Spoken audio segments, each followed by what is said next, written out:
Again, we're in 1 Corinthians chapter 12, and we're going to finally get into some of the particulars of specific spiritual gifts. But once more, it's not without a little bit of introduction and discussion, and just to cover some of the ground that has been laid down in the previous weeks. In 1 Corinthians 12, we essentially start with the principle that God has ordained that we here in the New Testament, in the New Covenant, we don't come to altars to worship. We don't come to a temple in order to give sacrifices, but instead we are, all of us, able to worship God as spiritual people. And so part of the nature of spiritual gifts is that they are for us to worship spiritually together as a body of Christ. And that's what Paul is really going to talk about for 3 chapters, all the way to the end of chapter 14. We may do that, we may not. We'll see. Last week, we paid particular attention to the Trinitarian nature that of both our gifts and our worship. That we as Christians, we believe that there is only one God. And yet somehow, in some fashion, we try to use words like persons, but the bottom line is that the Bible reveals that our one God is also somehow 3 persons, all each co-equal, all each God, and yet somehow, in a sense, distinct from each other. We won't rehash that whole sermon, but it's going to come up again here in just a moment.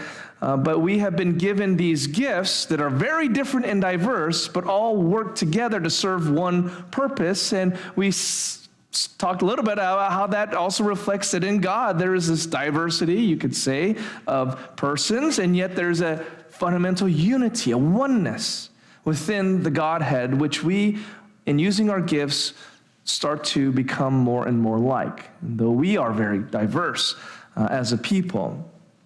Today, we'll talk about the Spirit's work in particular with these gifts. And if I were to make a sermon on just the first half of this, it would be something like, boy, this is so nerdy, the prepositional power of the pneuma. So that's so pastorally when you start all the letters of the sermon title with the same letter. But what I've discovered is no one ever remembers the titles. So then you get Spiritual Gifts, Part 3, or whatever I have at the top of your thing. No one remembers that. I want you to remember, I don't want you to remember the title anyway. I want you to remember the text. I want you to remember what it says. So let me read for you then the passage that we are going to cover, or at least a portion of the passage that we're going to cover today in 1 Corinthians 12. And we will get through about 2 verses. 1 Corinthians 12:7. To each is given the manifestation of the Spirit for the common good. For to one is given through the Spirit the utterance of wisdom, and to another the utterance of knowledge according to the same Spirit. We have here a few prepositions that are going to be important, and really this isn't the focus of the sermon, to my disappointment, which is why I did not name the sermon as I did. But there are a few prepositions that are important here, and they are of the Spirit, and then later on you will see by the Spirit, through the Spirit, and according to the Spirit. And those words, according to, by, through, those prepositions are very important. And they tell us something about the Spirit's work. And we'll get there in just a second. But that's why I was going to go there. The key word in verse 7 is manifestation. What does that mean? Manifestation of the Spirit. The Greek word behind that means to reveal, or to make known, or to make visible. And I want to talk about this for just a second because we're talking about seeing God. It's a very fundamental, profound concept, right? When we're talking about seeing God, because one of the criticisms that we see right away from atheists and skeptics and people from other religions is, and even from kids who don't necessarily think of any of those things, they will ask, why can't I see God? Right? Maybe you have that question. Maybe you asked yourself that question last night. Why can't I see God? Well, that's something that this word manifest is touching on. Very quickly, I want to speak on that because I think it's very important for us. God the Father, and we're going to do this Trinitarian real fast. God the Father is truly invisible. He's unseen in his nature. Exodus 33:20 says, "No man shall see God and live." It's too far beyond. 1 Timothy, Paul reiterates the same thing in 1 Timothy chapter 6, verse 15 and 16. He says, "He who is the blessed and only sovereign, the King of kings and Lord of lords, who alone has immortality, who dwells in unapproachable light, whom no one has ever seen or can see, to him be honor and eternal dominion. Amen." Now, if he's talking about Jesus, well, Paul has seen Jesus. He saw him on the way to Damascus, if you remember. And the apostles also saw him. And a bunch of people saw him. His mother saw him and everyone else. So what is he talking about there? He's talking something about the essential nature of God that has to be fundamentally not seeable. Why is that? Because anything you can see can be, let's say, measured, can be drawn.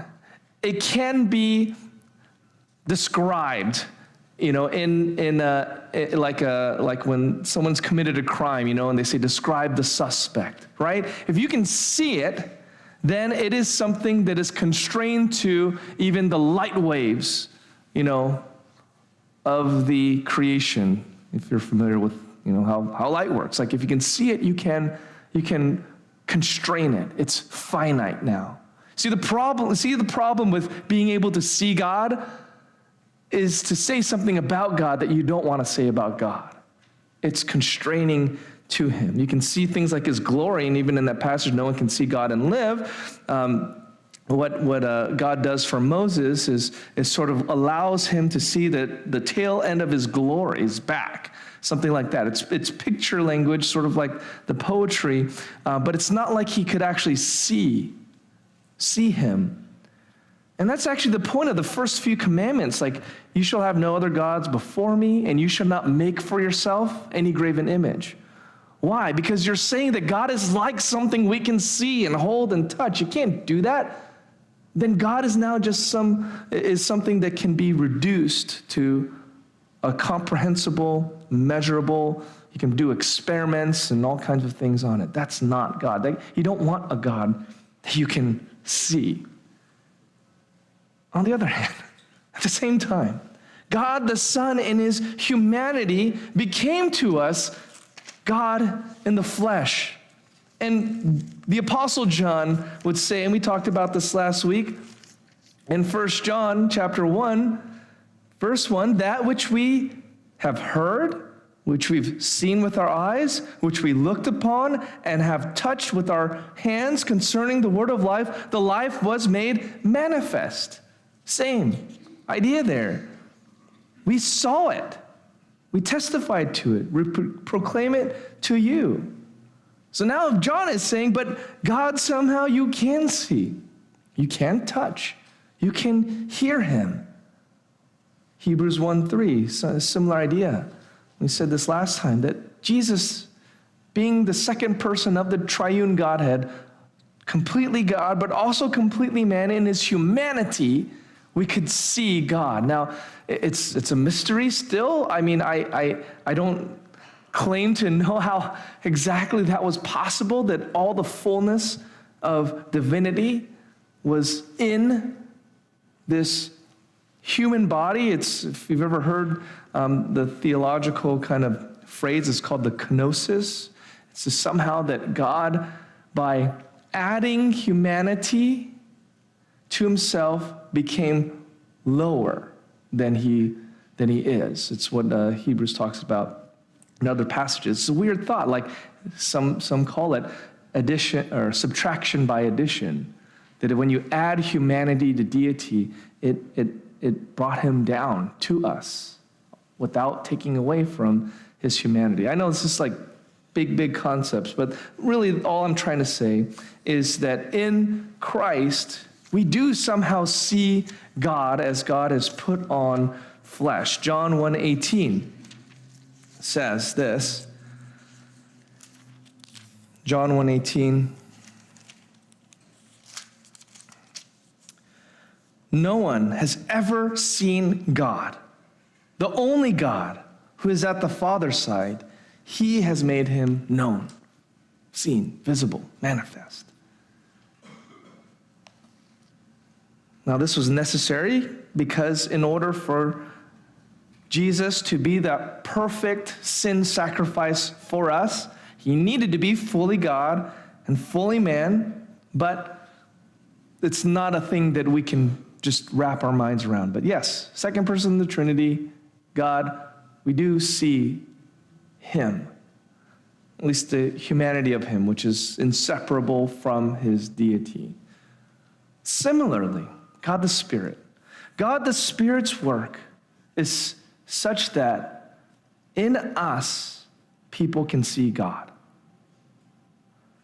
That's what Paul is getting at. In sort of the same way that people saw God in Jesus, as we just read there in John 1:18, in a way, the Spirit's work is doing that same thing in us, that as we get saved and as we grow in holiness, as we use our spiritual gifts and worship him, the world actually somehow sees God. According to this passage, we make God known and knowable. To draw a metaphor from John 3:8, when Jesus was talking to Nicodemus about how the Spirit's work is like the wind. You don't really see the wind, but you see the effect of the wind, things being tossed around by the wind, propelled by the wind. So it is that while the Spirit, like God, is invisible, he is made known or made visible through us as we use the gifts he gives. We show the power of the wind, you could say. When we see giant trees swaying and breaking under the influence of a strong wind, so when we use our gifts, when we are empowered by the Spirit and do mighty things for the Lord, we show the world who God is. So that is one of the purposes of the Spirit, is to be made known by us. Here it says for the common good, going back to 1 Corinthians 12. Literally, I think it's interesting because it's not, the word good is not in there. Actually, the word common is not either. If I was going to look at this and translate it to Greek, I would use words like koine, which is having all things in common. This is a Greek word for good, so I was expecting that. So reading in English, go to the Greek, expecting to see a few words there, and it wasn't. Totally different word. It's actually a verb that means bring together. The Spirit is manifesting, is giving us ways to manifest him in the spiritual gifts, and they are for bringing us together, not to divide us. It's not so that we can say, well, I have, these gifts and you have those, so, I'm going to be over here and you do that, or you do your thing, I'll do my thing. The point of the Spirit giving all these diversity of gifts is to show the unity of the Godhead, not just our diversity like we talked about last week. The Spirit then is one who wants to be a revealer, to show who God is, but also a uniter. It's one of the great themes of the Spirit's work. One of the great purposes of the gifts is to bring together. Just think of the blessing just of this concept. Just of this verse. Think of the blessing of the Spirit's ministry to give us all very different people here, all very different kinds of gifts, but in the using of them, drawing us together for some common purpose, common good. Imagine a politician that was not only uncompromising in exposing all of the lies and falsehoods clear and convictional about speaking only the truth, even the hard truths, and yet was also one who could genuinely reach across aisles and bring people together. So imagine that kind of politician. I know it's a stretch to imagine anyone that would be like that, be completely transparent and honest, want nothing but clarity of communication, of revealing truth, saying this is where we're at, this is what's happening, but also wanting to bring people together. There are few politicians, I'm sure, who do that. But every Christian who has the Holy Spirit is to be such a revealer and uniter. We need to reveal God to people, expose hearts to the judgment and the mercy of God, but also be one who works together with others, who sees a common task and sees the people of God as resources, as filling in the gaps that we don't have. The common goal, of course, is not some political aspiration or some, American ideal, of course not, but the gospel and the building up of the people of God.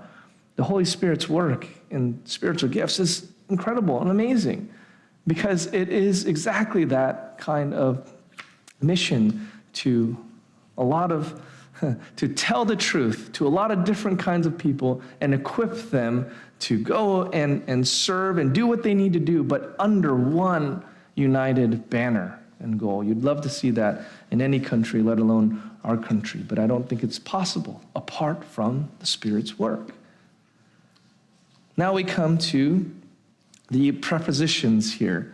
Through, according to, by. When you read through the rest of verse 8 through 11, you see those prepositions accompanying the list of spiritual gifts that was read earlier.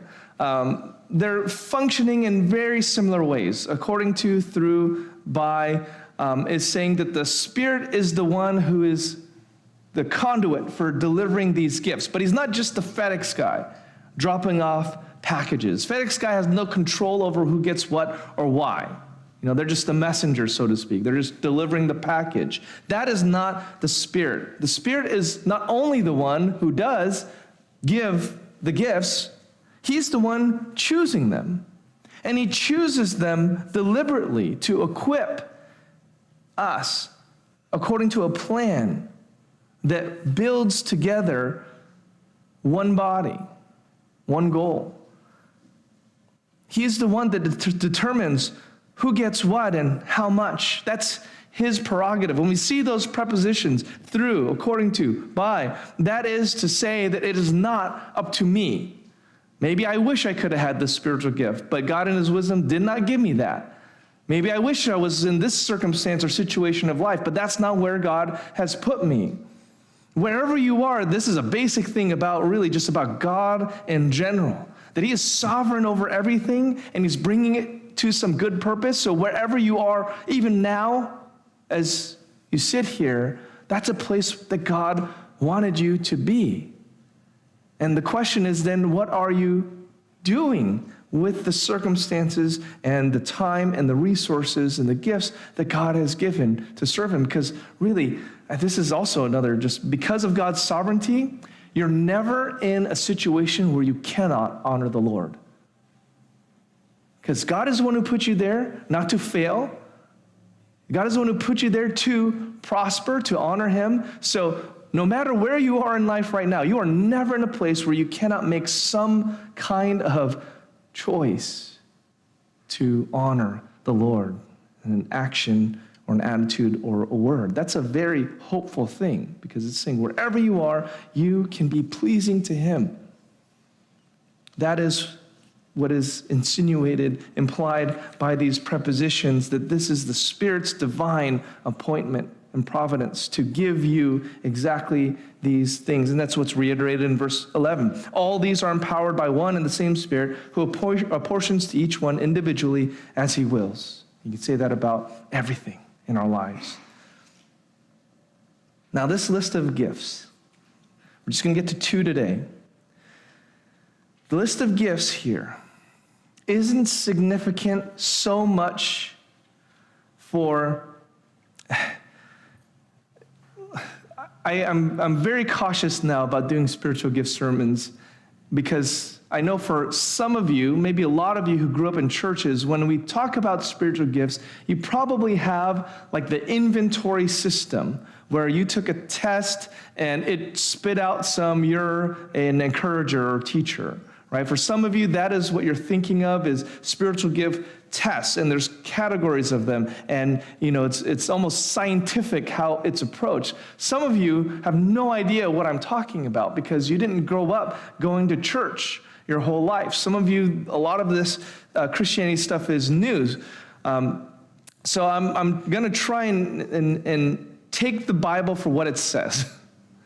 The Bible doesn't necessarily teach spiritual gifts as if these lists, and there's maybe 3 of them in the New Testament, are the complete list of all the spiritual gifts that ever are or will be. Instead, it's almost like an example of the kinds of gifts the Spirit gives. And so we're not necessarily going to get hung up about, about like categories and trying to, how else to put this? Trying to make labels out of this so that you will, by the end of this, you'll have a label for yourself. And we could print it up every Sunday, and I'm the encourager, administrator, prophesier, so don't ask me to do anything else. It's not like that.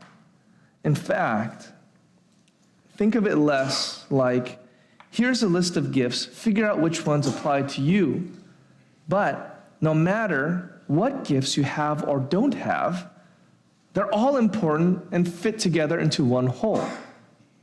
So this is not an exhaustive list of gifts. You might have some gifts that are not here, and because the point is not necessarily like these gifts. There's plenty of them, all kinds. If you look at the end of chapter 12, he talks about even like offices or positions in the church, like apostles and teachers, and right along with gifts of healing and helping and administrating and tongues. Like that is like a widespread of different kinds of gifts, right? Like for one person to say, I can heal people, and another person to say, well, I help. Another person say, I'm an apostle, right? Those are very, very different kinds of like gifts. Right? Like you make them into different categories. But Paul's point is not like, here's the office gifts, and here's the administrative gifts, and here's the miraculous gifts, and here's the... It doesn't seem like that. His point is not that. I'm not saying those categories don't exist. Obviously, a prophet's more like a position, and the gift of healing is a different kind of thing than, obviously you can categorize them however you want. But Paul's point is not trying to make a bunch of categories. It's to say no matter what gift you have, whether you can identify it or not, what you can know for sure is that they're all important and fit together into one whole. And that's what he's going to talk about even the rest of the chapter when he talks about the body with one members. This tells us that there's a lot of things that can come under the banner of spiritual gift. Some which may not be listed in the New Testament, because the point isn't that you are able to slap a label either on your gift or on yourself. Rather, the true gift to any church is the gift of you and how God made you. That's the gift. It's the person. I really hope you understand that, because I know that there are some who feel like, I got nothing to offer the church. Too old, too young, I didn't go to seminary, I did too much bad stuff, I've only been a Christian a day, I've been a Christian for 50 years. I don't want anyone to feel like, and then I don't know what my spiritual gifts are, I don't think I have any at all. No. The gift is you. However God made you, whatever gifts that he has given to you, and experiences and talents. We don't need to necessarily be able to slap a label or be able to respond. I mean, there's some churches where it's like, you come in and it's like, the leadership will immediately ask you, what's your spiritual gift? Plug you in. I'm not saying they're wrong. I'm not saying they can't do that and they're not allowed. But I think Our approach, at least, at our church, is more like, here's the needs of the church. You as a person are the gift to the church to meet those needs. I don't want you for your gifts.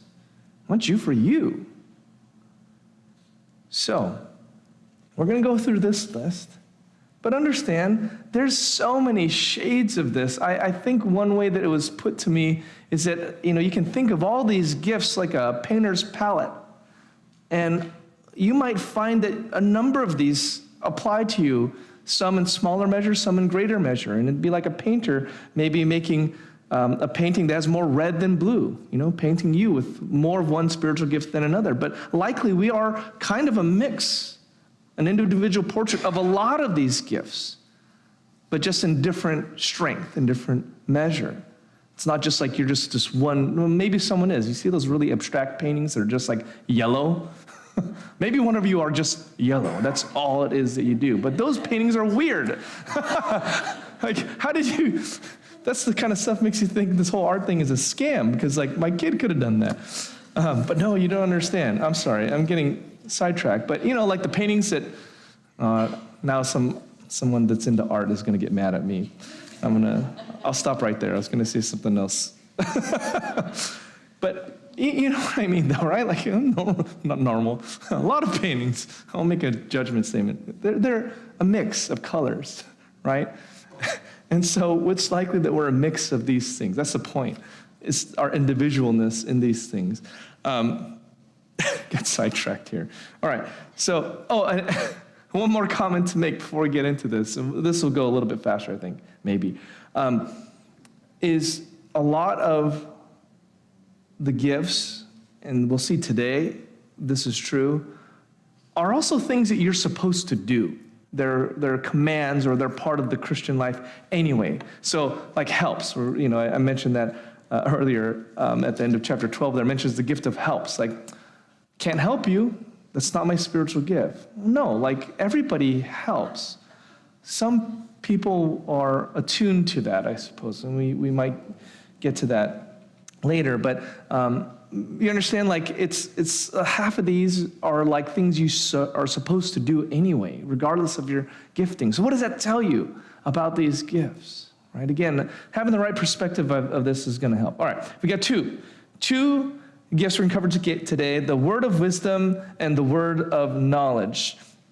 To one is given through the Spirit the utterance of wisdom, and to another the utterance of knowledge according to the same Spirit. And you might have heard that as phrased as a word of wisdom or word of knowledge. They're literally, it's like logos, which is a word for word, or speech, or thing sometimes.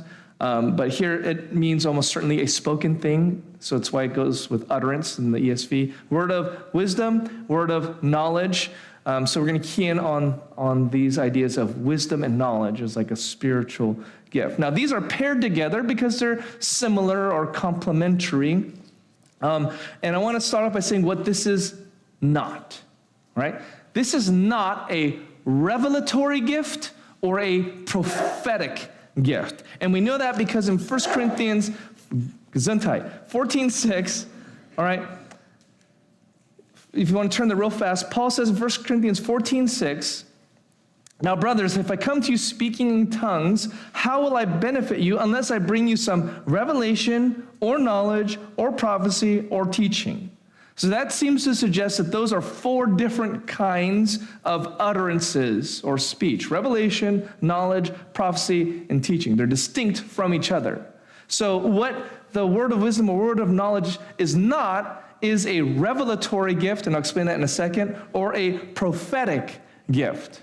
What does revelatory mean? It means knowing something that is hidden. Maybe you grew up in a church where someone would claim to know, God has revealed to me that so-and-so is cheating on his wife. Have you been to a church like that? Or is that familiar? And they say, because the Lord has given me a word of knowledge or word of wisdom, and I know something is happening that there's no way really for me to know except by some divine revelation.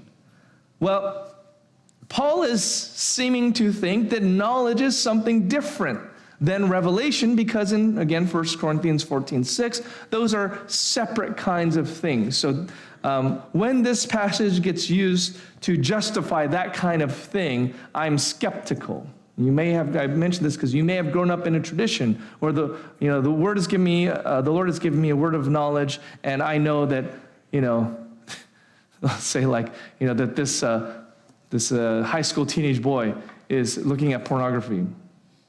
And you're like, you don't need a word from the Lord to know that that is true, okay? That's just, something like obvious like that.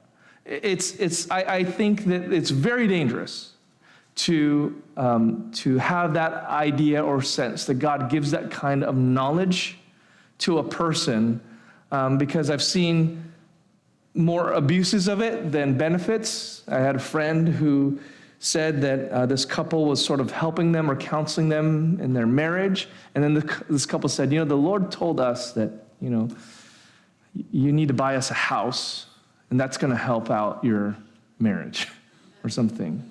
Right? The Lord has revealed to me that this will, bring you guys together or something like that. That Lord was not telling them to buy that couple a house. But the husband almost did. It's crazy. Almost did. Imagine just buying someone a house because they said, the Lord has given me a word of knowledge here and wisdom. This would be the best for you. Crazy. That marriage did not last, unfortunately. It's not anyone here. The word of knowledge or utterance of knowledge or wisdom is also not prophecy. Prophecy is speaking on behalf of God. There's obviously some overlap with revelation here. But this is either speaking on behalf of God or for God or verbatim repeating what God has said. And it would be tantamount to saying, let's go ahead and write that down in the Bible. And again, prophecy is a distinct thing according to 1 Corinthians 14:6. So a word of wisdom or knowledge is not also anything like a prophetic gift. Thus saith the Lord. To help understand these gifts, because that's what it's not then, and maybe again some of you grew up in that tradition, to help understand these gifts, remember that a number of these quote-unquote gifts, they overlap with qualities or activities all believers are commanded to be like or do. So in the book of Proverbs, you have statements like, the fear of the Lord is the beginning of wisdom, and the knowledge of the Holy One is insight. Proverbs 9:10. But it's all over Proverbs, right? The fear of the Lord is the beginning of wisdom. The fear of the Lord is the beginning of knowledge. So this word of wisdom and word of knowledge, it suggests some extra capacity or ability or sensitivity or desire or effectiveness in something that all believers are to possess, which is wisdom and knowledge. No one can say, well, I don't have that gift, so I'm going to be dumb as a rock and, extremely foolish in all I do. So when my friends jump off the cliff, I'm right there with them. Like, why? Well, I don't have the gift. No, all believers are commended to be wise and discerning and knowledgeable. I have a ton of passage references here, but you get it. What is a word of wisdom or discernment then more precisely? Now, understand that theologians and commentators, they don't know. Everyone is sort of guessing what these mean. And it's because you don't really see an example of it in the New Testament, because you see examples, of course, of healing or tongues, but we don't really see an explicit example of someone, let's say, manifesting these. So a lot of folks are, guessing is not the right word, okay? That's not fair to them. But they're trying to understand it contextually. And I would say you have the whole Bible to paint a picture of what those words mean and are like. A word of wisdom as a spiritual gift. Let's think of the book of Proverbs. You literally have an entire book of wisdom in the Bible. What is the deal with the book of Proverbs? Well, it was written and compiled by Solomon, King Solomon, to pass on wisdom to his son, who'd be king after him. So he had an incentive to pass on wisdom to his child, and that's why he said things like, but where this starts is the fear of the Lord, the fear of the Lord, the fear of the Lord. Now, if you look at the book of Proverbs as a book of wisdom, or it's counted as a book of wisdom because the passages in it aren't generally commands. Do this, don't do that. Instead, and that's why you'll have some Proverbs even seem to contradict each other. The reason is because the Proverbs are observations that combine understanding people and situations and life and understanding the character and nature of God and combining them. So, following the same logic, a word of wisdom as a spiritual gift is an ability to really understand people, their motivations, their desires, their self-deceptions. Proverbs 20, verse 5. The purpose in a man's heart is like deep water, but a man of understanding, discernment, will draw it out. So it sounds like that's more the gift there. Understanding people well, having an insight into what makes folks tick and why they do what they do. Not everyone is good at that. Not everyone's good at listening. Not everyone is good at asking questions that really get into the heart. Not everyone is good at perceiving the circumstances of a situation either, the nuances and details that a person is in. I think the gift of wisdom refers to those folks who can kind of understand that. When you talk to them, you're always like, oh yeah, I didn't see it like that. They just seem to have an extra insight. And then, of course, as Christians, some God-honoring encouragement or insight or recommendation. That is a gift of wisdom. And that is something I have seen. I think I can say I've seen that gift in effect. Not everyone is able to do that. But for those who do, it's a blessing. Because it's not that they're just coming up with stuff. It's not that they're psychologists and creating new categories of things that are wrong and weird explanations for why we are what we are. But they're insightful and biblical and can join those two together. What is, moving on, a word of knowledge? Again, some do argue it's a divine knowledge of someone's situation, and they might refer to Jesus with the woman at the well, right? He knew that she had 5 husbands, and that the one that she was with was not even her husband. It's in John chapter 4, and they say, oh, that's like divine knowledge. That's this gift, this utterance of knowledge. Or the fact that Jesus generally knew what was in people's hearts. It's Mark 2:8, John 2:25. The thing is, beyond the Gospels, there's just not any example of the word knowledge really being used that way. Like knowing something you ought not, there's no way you could possibly know, that kind of idea. But we do have pretty clearly in the context of the New Testament the use of the word knowledge referring to the knowledge of God. Not of just, not random facts, but just things about people. It's always something sinful. It seems more like when we read the New Testament, we see the word knowledge being used to talk about God and knowing Him. So I think this has more to do with that. We'll do this real fast, and then we'll be done real fast. All Christians do have a complete or sufficient knowledge of God in one sense. Romans 15:14. Paul says, Romans 15:14, I myself am satisfied about you, my brothers, that you yourselves are full of goodness, filled with all knowledge, and able to instruct one another. Well, I mean, how could you say you're filled with all knowledge, like you know everything? No, it's a way of saying really that they have sufficient knowledge. And knowledge of what? Well, of God. It's not about, how to fold paper airplanes or, fluid dynamics or something like that. No, it's knowledge of God. And all there, it's not saying that he knows that they know everything there is to know about God. It's that they have sufficient knowledge of God to act faithfully towards one another. So there's one sense we all have knowledge, and yet, as we read in Romans 11:33, God, or did we read this one? No, we didn't. Romans 11:33, God is inscrutable at the same time. Romans 11:33, oh, the depths of the riches and wisdom and knowledge of God. How unsearchable are his judgments and how inscrutable his ways. The idea is that, yes, God is somehow knowable, but you can't also know everything. Because to know God is to know everything he knows.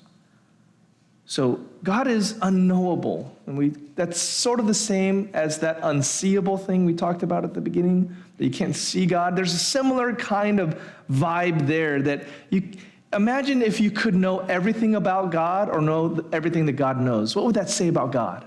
It's not something you'd want to say about God because he's this big, right? He's this big. No. But because God is unknowable, and yet God wants to be known, he gives us his Spirit. 1 Corinthians 2, especially 12 through 16, again, we're doing this fast. It talks about how the Spirit knows the mind of God. And so when the Spirit is in us, we now have the mind of Christ as well, and we can know him and know the things that he knows. So he's unknowable, but we can know by the Spirit dwelling in us. And again, a lot of overlap here with 1 Corinthians 12. God is unknowable, which is also why Paul consistently prays that we would know him better. And we talked about this at the beginning of Ephesians 1 and the prayers there. I'm going to go to Colossians and just to give us a little different take than Ephesians, but you can read Ephesians 1, 17 and 18 and Ephesians 3, 19. Colossians 1:9, and so from the day we heard, we have not ceased to pray for you, asking that you may be filled with the knowledge of his will in all spiritual wisdom and understanding, so as to walk in a manner worthy of the Lord, fully pleasing to him, bearing fruit in every good work, and increasing in the knowledge of God. So it's a prayer. God's unknowable. That's why you need prayer to know him. Paul asks God that he would fill them with the knowledge of him. God is unknowable, which is why we need to keep striving to know him. 2 Peter chapter 1, it's all about knowing God, the knowledge of God. His divine power, he says, or verse 2, may grace and peace be multiplied to you in the knowledge of God. Verse 3, his divine power has granted to us all things that pertain to life and godliness through the knowledge of him who called us to his own glory and excellence. For this very reason, make every effort to supplement your faith with virtue and virtue with knowledge. Verse 4 and 5, or verse 5, verse 8, for if these qualities are yours and are increasing, they keep you from being ineffective or unfruitful in the knowledge of our Lord Jesus Christ. So we need to keep striving to know him. God is unknowable, which is why we need spiritual gifts to see him. 1 Corinthians 12. By the Spirit, he's given us this gift of the utterance of knowledge. I cannot help but think knowledge has less to do about me knowing all the funky stuff you guys are doing behind closed doors, which you guys should be confessing. I should be confessing. Shouldn't require divine knowledge because we are regularly, actively confessing those things. Seems to me more like knowledge throughout the New Testament has to do with knowing him. Now, this gift then isn't about having a separate knowledge of God or his plans apart from the Bible, but I believe it's a giftedness, just like the gift of wisdom is having an insight about people and how they work and how they tick, that the gift of knowledge here is an insight and depth of knowledge about this unknowable God as revealed in his word. We're all reading the same Bible, but it's true that some people just see more in it than what everyone else sees. I think this makes more sense of the idea of knowledge throughout the New Testament, that it's about God and not about us. Think of it like looking at the Mona Lisa. If you have eyes, you go over there. I think it's at the Louvre, right? Butchered saying that. But if you have eyes, you can go and see it, and you're going to physically see what countless other people have seen. But to someone who knows art, they're going to pick up on details that many might miss. The brush strokes, the techniques that are used, the colors. Such a person would obviously give a better analysis and appreciate that painting in a different and deeper way, and would be able to describe it to others and really draw them into observing and seeing the same things. So I think it's a different gift than teaching. This is an insight and a way to appreciate, an appreciation of the Bible. We all read the same Bible, but some, when they read it, they do seem to see something there that I'm also seeing but not seeing. And those who I think who are gifted in this knowledge, they see it and they're able to draw that out and bring it to attention. Of course, it complements an utterance of wisdom, because really you need to know God before you can offer anyone any kind of wisdom, right? And so they go together. Deep insights about God through his word. Deep insights about people and what is going on in their hearts. And you bring them together, and it's this beautiful spiritual gift that brings people, unites them to the Lord, because you're telling them things about themselves and things about God.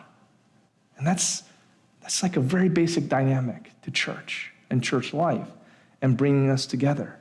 It's knowing you, knowing each other, and knowing God.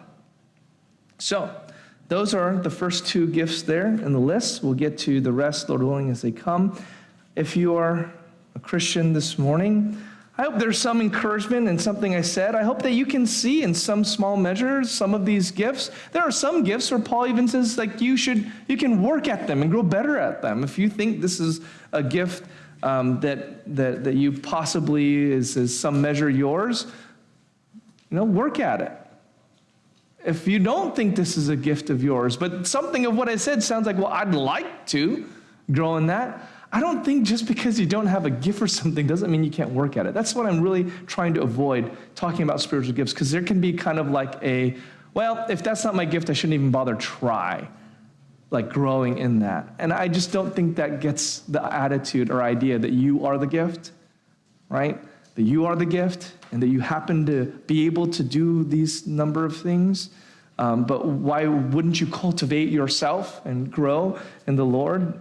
Why not challenge yourself in wisdom or knowledge? So hopefully some of this is some encouragement to you one way or the other. If you're not a Christian this morning, well, I think there would hopefully be something appealing to the idea of being known, of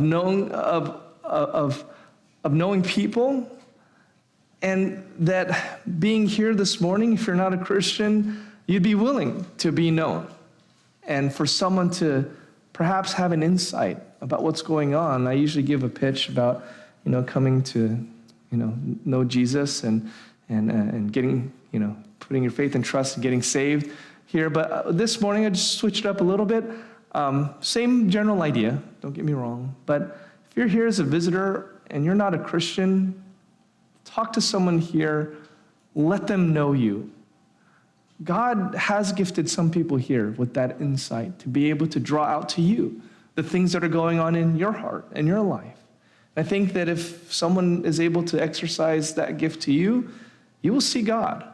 You'll see the Spirit at work.